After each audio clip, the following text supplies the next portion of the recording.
சரி, இந்த கிரெடிட்டை நீங்க ரஞ்சித்துக்கு கொடுக்கறது ஏன் விஜய்க்கு கொடுக்க மாட்டேங்கிறீங்க? இப்ப ரஞ்சித் வந்து அந்த மாதிரி ஒரு ஃப்ரேம்ல கொண்டு வரும்போது ரஞ்சித் படத்தில் அம்பேத்கர் வருகிறார், மக்களை போய் சென்றடையுது கருத்துக்கள் அப்படின்னு பேசப்படுது. அப்ப நீங்க வந்து இவ்வளவு நாள் அம்பேத்கரியவாதிகள்லாம் பண்ணாததையா ரஞ்சித் பண்ணிட்டாரு, அவர் மட்டும் என்ன அப்படின்னு கேட்க முடியுமா? அவரு அந்த சினிமா அப்படிங்கிறதுக்குள்ள கொண்டு போய் சேர்க்கிறாரு. அதே மாதிரி இப்ப ஒரு கட் அவுட் அவர் வச்சுட்டாரு அப்படின்னாலும் இவருக்கு இருக்கிற அந்த புகழ் வெளிச்சத்துல விஜய் அவர்கள் அம்பேத்கர் அப்படிங்கறத கொண்டு போய் சேர்க்கிறாரு எல்லார்கிட்டையும் சொல்றது ஏன் ஏத்துக்க மறுக்கிறீங்க? அப்படி எல்லாம் கிடையாது. அம்பேத்கரை வந்து ரஞ்சித் கொண்டு போய் சேர்த்தாரு அப்படிங்கிறது அவர் பின்னாடி ஃப்ரேம்ல வச்சாருங்கிறதுக்காக மட்டும் கிடையாது. வி சேகர் படத்துல எல்லா படத்துலயும் வருவார், அம்பேத்கர் பின்னாடி இருப்பாரு, மார்க்ஸ் இருப்பாரு, பெரியார் இருப்பாரு. யாராச்சும் வி சேகர் வந்து அம்பேத்கர் கொண்டு போய் சேர்த்தாருன்னு சொல்லுவாங்களா? விரலுக்கேத்த வீக்கம் படத்துல பாருங்க, எத்தனை இடத்துல அம்பேத்கர் வராருன்னு பாருங்க. யாராச்சும் வி சேகர் போய் அம்பேத்கரை சேர்த்தான்னு சொல்லுவாங்களா?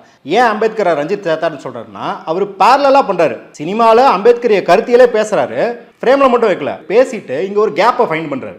இங்க இலக்கிய செயல்பாடுக்கும் கலை செயல்பாடுக்கும் ஒன்று இருக்கு, ஒரு தேவை இருக்கு. பண்பாட்டு ரீதியாக செயல்படுறதுக்கு நீலம் பண்பாட்டு மையத்தை உருவாக்குறாரு, நீலம் ப்ரொடக்ஷன்ஸை உருவாக்குறாரு, மார்கழி மக்கள் இசை ரீதியாக உருவாக்குறாரு. அப்ப ஒரு கேப்பை ஃபைண்ட் பண்ணி அதை ஃபில் பண்றது தான் ஒரு அம்பேத்கரோட வேலை. இப்போ நான் மார்க்ஸாவே சொல்றேன், மார்க்சியவாதிகளின் வேலையும் கூட ஒரு 100 நடவடிக்கைகள் சமூக விடுதலைக்கு தேவைப்படுது. 80 நடவடிக்கைகளோ 90 நடவடிக்கைகளோ நம்மளுக்கு முன்மாதிரியாகவும் போட்டுக்கிட்டே இருக்கிறாங்க. மிச்ச 10 நடவடிக்கைகள் ஆள் இல்லை.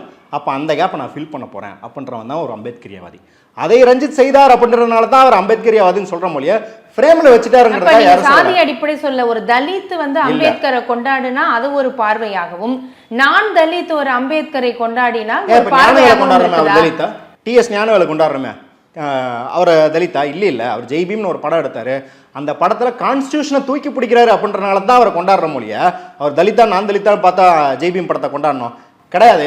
இங்க என்ன தானே பண்ணீங்க? ஞானவேலை ரொம்ப பிக்சருக்கு ரொம்ப ஞானவேலை கொண்டாடினால தான் இன்னைக்கு அவர் வந்து ரஜினிகாந்த் அமிதாப் பச்சனே வச்சு படம் பண்றாரு.